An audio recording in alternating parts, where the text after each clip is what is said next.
მოგესალმებით, ეს არის გადაცემა ფაქტი. ჩვენ დღევანდელ გადაცემაში უნდა ვისაუბროთ ხაშურის მუნიციპალიტეტის ავტოპარკის შენახვის ხარჯებზე. ამასთან დაკავშირებით ანალიტიკური კვლევა მოამზადა თეა თედლიაშვილმა, ჩვენი ანალიტიკური ჯგუფის ერთ-ერთმა წარმომადგენელმა. მოგესალმებით თეა, მადლობა იმ შრომისთვის, რაც გაწიე ამ თემის დამუშავებისთვის. მოდი თავდაპირველად გვითხრი, რისი გამოკვეთა იყო შენი მიზანი ამ თემაზე მუშაობისას და შემდეგ უკვე გამიხილოთ უფრო დეტალურად რა თანხები არის დახარჯული ავტოპარკის შენახვისთვის 2022 წლიდან, ფაქტობრივად, როდესაც შეუდგა მაშინდელი ახლად არჩეული თვითმმართველობა საქმიანობას. მოგესალმებით, ჩვენ როდესაც დავიწყეთ აღნიშნულთან დაკავშირებით მუშაობა, მნიშვნელოვანი იყო პირველ რიგში გაგვერკვია რა ხარჯები იხარჯება ზოგადად მუნიციპალიტეტის ავტოპარკის შენახვისთვის და ასევე მნიშვნელოვანი იყოს რა არის ის წყარო, საიდანაც ხდება ავტომობილების შეძენა იქნება თუ მათი მოვლა შენახვა. შესაბამისად, როდესაც ვნახეთ შესყიდვები, აქ მნიშვნელოვანი დეტალები აღმოვაჩინეთ ის, რომ რეალურად სხვადასხვა კლასიფიკაციით არის შეძენილი ერთი და იგივე მომსახურებები, მაგალითად, როგორიც არის ავტომობილის შენახვა, რემონტი და მისთვის ნაწილების შეძენა, ეს არის როგორც ადგილობრივი ბიუჯეტის მიერ აუქციონის გარეშე ტენდერით შეძენილი, ასევე იგივე სერვისი, იგივე მომსახურება შეძენილი არის ასევე კონსოლიდირებული ბიუჯეტითაც. შესაბამისად, ეს ძალიან მნიშვნელოვანი არის, იქედან გამომდინარე, რომ ერთი და იგივე მომსახურებისთვის მუნიციპალიტეტი როგორც მონაწილეობას იღებს როგორც კონსოლიდირებულ ტენდერში და იქედანაც იღებს შესაბამის თანხას და ასევე გამარტივებული შესყიდვით ახდენს სწორედ იგივე სახის მომსახურების შეძენას. ეს რაზე მიუთითებს? ეს მიუთითებს ბიუჯეტის არაეფექტურ ხარჯვაზე, რაშიც შესაძლებელი არის, რომ კორუფციის ნიშნებიც იკვეთებოდეს, ჭირდება ამას სერიოზული დამუშავება და მოკვლევა. რაც ბუნებრივი არის, რომ ბიუჯეტის არასწორი ხარჯვა ხდება, ვინაიდან ეს არ არის მცირე თანხები, საკმაოდ დიდ თანხებთან გვაქვს საქმე, მაშინ, როდესაც მუნიციპალიტეტებს, ადგილობრივ მუნიციპალიტეტებს არც თუ ისე დიდი ბიუჯეტი აქვს და მოგეხსენებათ ჩვენი საზოგადოების მოთხოვნები, სოციალური მდგომარეობა და შესაძლებელი არის, რომ ეს მუხლები აბსოლუტურად ეს თანხები გადანაწილდეს იმ მუხლებში, რაც მოსახლეობის სოციალური კეთილდღეობისთვის იქნება გამოყენებული. ამის მიუხედავად კიდევ ერთხელ მნიშვნელოვანი აქ არის რეალურად ის, რომ არა ის, რომ საწვავს ყიდულობს მუნიციპალიტეტი სიტყვაზე თავისი ტრანსპორტისთვის, ან არა ის, რომ შეკეთება ჭირდება ტრანსპორტს, ეს ყველა ვიცით, რომ შეიძლება ავტოსატრანსპორტო საშუალება შეკეთება დაჭირდეს, მაგრამ აქ საგულისხმო არის ის, რომ იგივეს, რასაც აკეთებს გამარტივებული შესყიდვით, ყიდულობს ასევე კონსოლიდირებული ბიუჯეტითაც, რაც პრაქტიკულად დუბლირებას იწვევს, ვინაიდან ერთ პირთან მოლაპარაკება ისედაც ყველა შემთხვევაში აჩენს კორუფციის ეჭვებს, ვინაიდან ერთ პირთან შესყიდვა მოგეხსენებათ მარტივად ხდება, მხოლოდ შესაძლებელი არის ის შევიდეს ტენდერში და ასევე აქ მითითებული არის, რომ აუქციონის გარეშე ჩატარებული ელექტრონული ტენდერია, რაც იმას გულისხმობს, რომ ფასზე ვერ იქნება მოლაპარაკება, ანუ ფას ვერ დაარეგულირებს მიმწოდებელი და შემსყიდვას უფლება აქვს, ვინც თვითონ გაუხარდება, ის შეარჩიოს იმის მიუხედავად ის გაცილებით მაღალ ფასს თავაზობს თუ უფრო დაბალ ფასს ვიდრე მისი კონკურენტი. აქ გამოიკვეთა ასევე ერთი და იგივე ავტომანქანებზეც რამდენიმეჯერ თანხების გახარჯვა. მაგალითად, Toyota Camry იყო ერთ-ერთი, როგორც მახსოვს და ეს იმ ჩამონათვალში არ იყო, რომელიც მერიამ ავტოსამრეცხაო მანქანების სია გადასცა კონკრეტულ კომპანიას,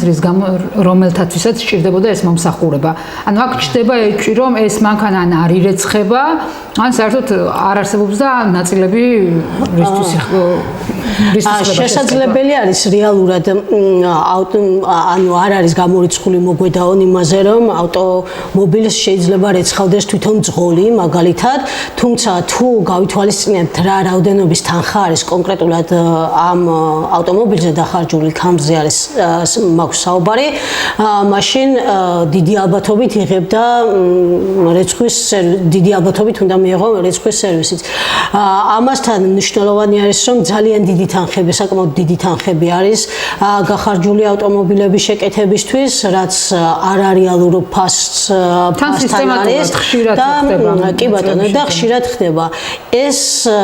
ვინაიდან ხაშურის მუნიციპალიტეტი რეალურად საჯარო ინფორმაციასთან დაკავშირებით ღია არ არის და მიწოდებულ განცხადებებს პრაქტიკულად პასუხს არცემს, შეუძლებელი არის ზუსტად დავადგინოთ, რატომ დაჭირდა რომელიმე კონკრეტულ ავტომობილს ორ თვეში ერთხელ შეკეთება თანაც ამაზე დაიხარჯა დიდი რაოდენობის თანხები, ხო? ეს ნიშნავს იმას, რომ მანქანა ავტომობილი ან გამოსული არის სრულად მწყობრიდან და ის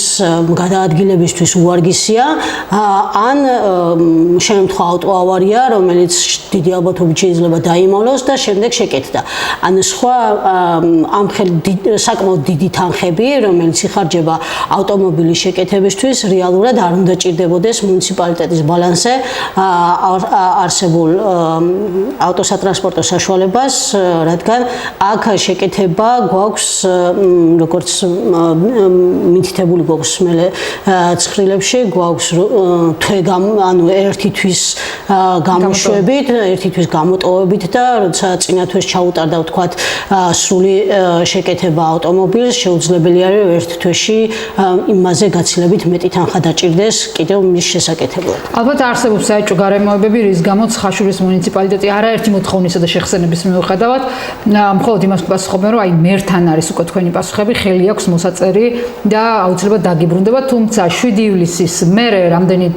დრო არის გასული და 10 დღიანი ვადა კი არა, საერთოდ გადააჭარბეს ყველანაირ ვადებს და არ გვაძლევენ საჯარო ინფორმაციას, რომლის მიღების სრული უფლება აქვს რიგით მოქალაქეს. რეალურად ნინო საჯარო ინფორმაციის გაცემას ხელს არ უშლის ჩემი აზრით მერის ხელმოწერა, ვინაიდან თუ მერი იმდენად არის დაკავებული, რომ არ შეუძლია ხელი მოაწეროს საჯარო ინფორმაციის გაცემას, ყველა მუნიციპალიტეტს ყავს საჯარო ინფორმაციის გაცემაზე პასუხისმგებელი პირი და მისგანაც ჩვეულებრივად შესაძლებელი არის, რომ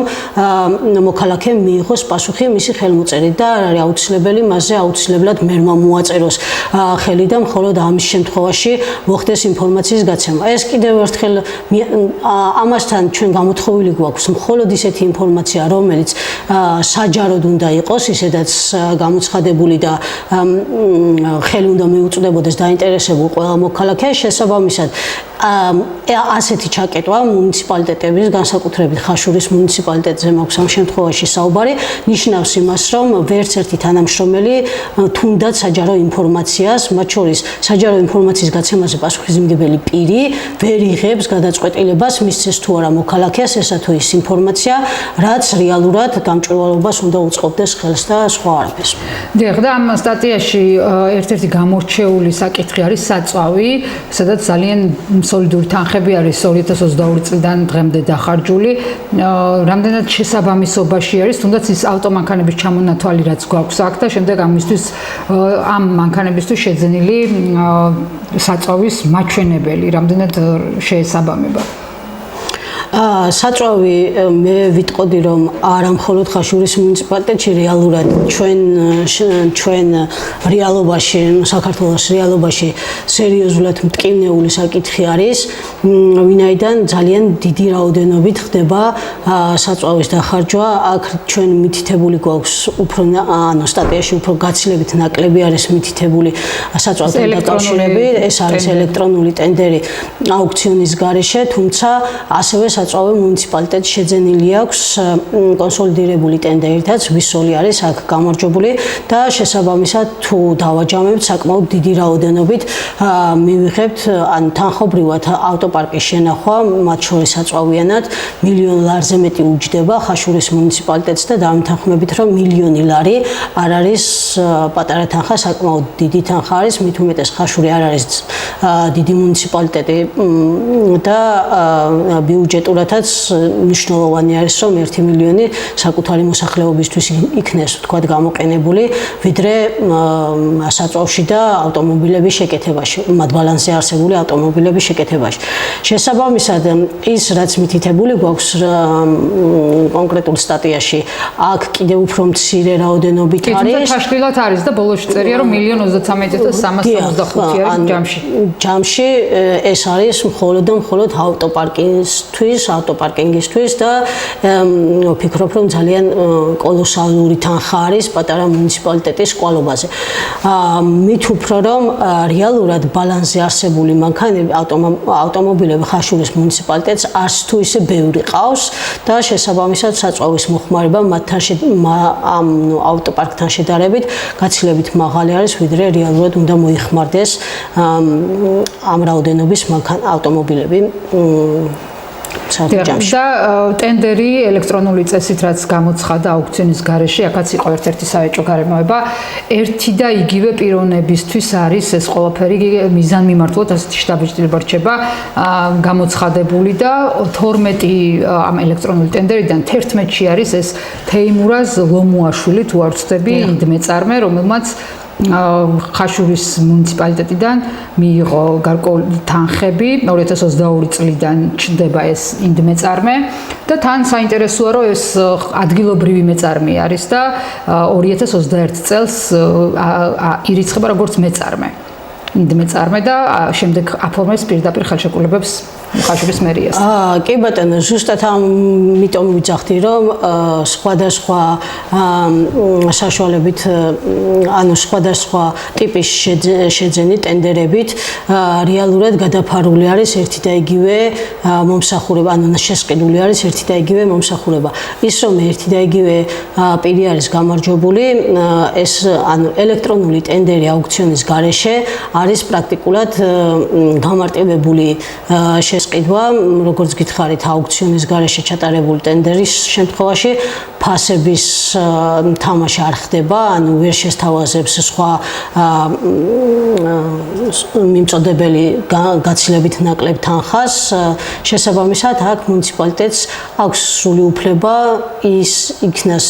შერჩეული გამარჯვებულად, რომელი პირიც თვითონ ჭირდება. ამასთან თუ კი მივადევნებთ თვალს, რაც აქვს, ვთქვათ, თეიმურაზ ლომუაშვილს რა ტენდერშიც აქვს გამარჯვება, ანუ რა ტენდერშიც არის გამარჯვებული, ზუსტად იგივე ჩანაწერით ხდება კონსოლიდირებული ტენდერის დროს შეძენა. ეს არის სატრანსპორტო საშუალებებისა და ამასთან დაკავშირებული მოწყობილობების შეკეთება, ტექნიკური მომსახურება და ასე შემდეგ. რეალურად ზუსტად ამავე მუხლში არის, ზუსტად ამ მუხლით არის ну იგივე მომსახურება კონსოლიდირებული და აუქციონის გარეშე ტენდერითაც. ბადებს კითხვის ნიშნებს, ვინაიდან შესაძლებელი არის მუნიციპალიტეტს დაჭირდეს პირდაპირ შესყიდვა, შესაძლებელია დაჭირდეს გამარტივებული შესყიდვა, რაზეც წინასწარ არ იცოდა რომ შეიძლებოდა ამას ხარჯი ჰქონოდა და ასე შემდეგ. ანუ ამას არ გამოვრიცხავთ, რომ გარკვეული საჭიროებები შეიძლება წლის მანძილზე მუნიციპალიტეტსაც და ასევე სხვა ორგანიზაციასაც დაუდგეს და სწორედ ამისთვის არის გამარტივებული შესყიდვა და პირდაპირ ერთ პირთან გაფორმებული ხელშეკრულებები, რომ მსგავს სიტუაციას თავი გაართვან და არა იმისთვის, რა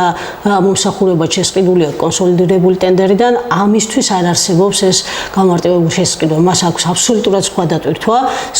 ზუსტად არის ჩამოთვლილი კანონში, რა შემთხვევაში შეიძლება იძლება საბიუჯეტო ორგანიზაციამ განახორციელოს გამარტივებული შესყიდვა, ერთპირთან მოლაპარაკება და ასევე გამოუცხადოს ელექტრონული ტენდერი აუქციონის გარეშე. და ჩვენ ვიცით, რომ პერიოდულად აუდიტის ანგარიშები ქვეყნდება ხოლმე მუნიციპალიტეტებისთვის და თუმცა წლიდან წლამდე ჩვენ ვერ ვხედავთ, რომ რაიმე ამ კუთხით გაუმჯობესება შეინიშნება და რა იქნება მთავარი რეკომენდაციები, თუნდაც ამ ავტოპარკის შენახვასთან დაკავშირებით ხარჯების მობილიზება, ზუსტად გამიზნულად დახარჯვა მიზნობრივად და თქვა არა ის ხარვეზები, რაც ახლა გამოიკვეთა ახალი თვითმმართველობის საქმიანობის პროცესი და როდესაც დაიწყებს საქმიანობას ახალი თვითმმართველობა, აი ეს პრობლემები როგორ უნდა აღმოიფხოს, რა ნაბიჯების გადადგმა არის საჭირო? რეალურად აუდიტის სამსახურის მიერ, როდესაც ხდება შემოწმება, საკმაოდ მწვავე რეკომენდაციები გვხვდება ხოლმე, ან დარღვევებთან დაკავშირებით, საკმაოდ ბევრი ჩამონათვალი არის, ეს არ ეხება მხოლოდ ხაშურის მუნიციპალიტეტის, შიდა ქართლში არსებულ ყველა მუნიციპალიტეტზე აუდიტის დასკვნაში არის საკმაოდ მწვავე შენიშვნები და გაწერილი რეკომენდაციები, საუბედუროდ ამ რეკომენდაციების გათვალისწინება ადგილობრივი თვითმმართველობის მიერ არ ხდება. რეალურად ეს უნდა ხდებოდეს, განითვალისწინონ აღნიშნული რეკომენდაციები გაიცემა სწორედ იმისთვის, რომ იქნეს გათვალისწინებული და აღარ მოხდეს ბიუჯეტის არამიზნობრივად ხარჯვა, ხო? თუ კი სწორად მოხდება ბიუჯეტის ხარჯვა, ასეთ შემთხვევაში მივიღებთ გაცილებით მეტ რესურს ადგილებზე, რაც გააუმჯობესებს სოციალურ დონეს ადგილობრივი მოსახლეობის. მაგალითად ძალიან სერიოზული პრობლემა არის და ალბათ ბევრსაც შეუნიშნავს, ანუ უკვე თვალნათელი არის, რომ ბიუჯეტის ბალანსზე არსებული ავტომობილები გადაცემული არის იმისთვის, რომ სამსახურებრივი მოვალეობის შესრულებისთვის იქნეს ესენი გამოყენებული. და არა დასვენების დღეებში, შაბათ-კვირას, ბათუმში წასასვლელად და ასე შემდეგ, რასაც ძალიან ხშირად ხვდებით სამწუხაროდ და პირადი მიზნებისთვის ხდება ავტომობილების გამოყენება. თუ კი არ მოხდება რეალურად პირადი მიზნებისთვის ავტომობილების გამოყენება, სინამდვილეში არც ამდენი ხარჯი არ იქნება და ეს ამ რაოდენობის თანხები არ იქნება გახარჯული ავტოპარკის შენახვისთვის, არც სარემონტო სამუშაოებში, არც საწვავში, არც რეცხვაში, არც აქსესუარების შეძენაში და ასე შემდეგ. რეალურად ფას წევს ის და კოლოსალურ თანხებზე გადის, იმიტომ ბიუჯეტის ავტოპარკის შენახვა, რომ ამ ავტომობილების გამოყენება ხდება პირადი მიზნებისთვის, პირადი გადაადგილებისთვის და იმ პერიოდში, როდესაც პირები, ვიზაც გადაცემული არის ავტომობილი, სარგებლობენ მაშინაც, როდესაც არ არიან სამსახურებრივი მოვალეობის პროცესში ჩართულები. რეალურად ადგილობრივებს არ აქვთ იმის განცდა, რომ მათი ფული იხარჯება ამ დროს და მათი გადასახადებიდან შესული თანხები ბიუჯეტში ხმარდება ზუსტად მაღალჩინოსნების და ამ ჩინოვნიკების პირად ინტერესებს, პირად ცხოვრებას და რა ვიცი, კომფორტს. და ეს ალბათ უფრო მეტად კონტროლის ქვეშ უნდა ექცეოდეს ეს საკითხები და ამცირებდეს აი ამ დამოკიდებულებას და ტენდენციებს, რაც იკვეთება წლების განმავლობაში. კი ბატონო, სამწუხარო მიდგომები აქვს ჩვენ საზოგადოებას, ვერ მოვერიდები, რეალურად უკვე ვეღარ მოვერიდები იმ სიტუაციიდან გამომდინარე, რაც დღეს არის ქვეყანაში შექმნილი, ვერ მოვერიდები იმის თქმას, რომ ჩვენი განათლების დონე საზოგადოებაში არის ძალიან დაბალი. რადგან ანუ ის, რაზე აქვს ადამიანს პროტესტი, ალბათ უკავშირდება ასე თუ ისე იმ დონეს, რა განათლებაც, რა ანალიტიკური უნარებიც გააჩნია. ჩვენ საზოგადოებაში არავინ არ კითხულობს სინამდვილეში რა გვიჯდება ჩინოვნიკების შენახვა, მათი კომფორტი, როგორც თქვი, მათი თუნდაც ძვირადღირებული ავტომობილებით გადაადგილება და ასე შემდეგ,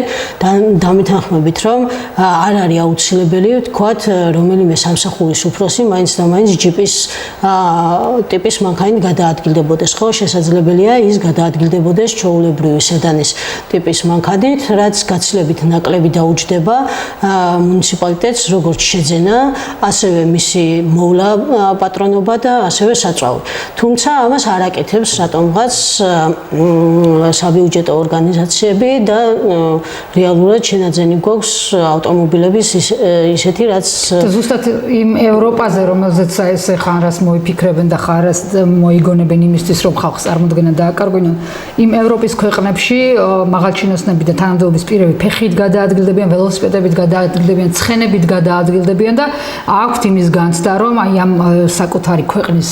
ბიუჯეტი და მოქალაქეების გადასახადები მიზნობრივად და სასარგებლო თემებისთვის დახარჯონ. საბედნიეროდ მათი თვითშეგნება არის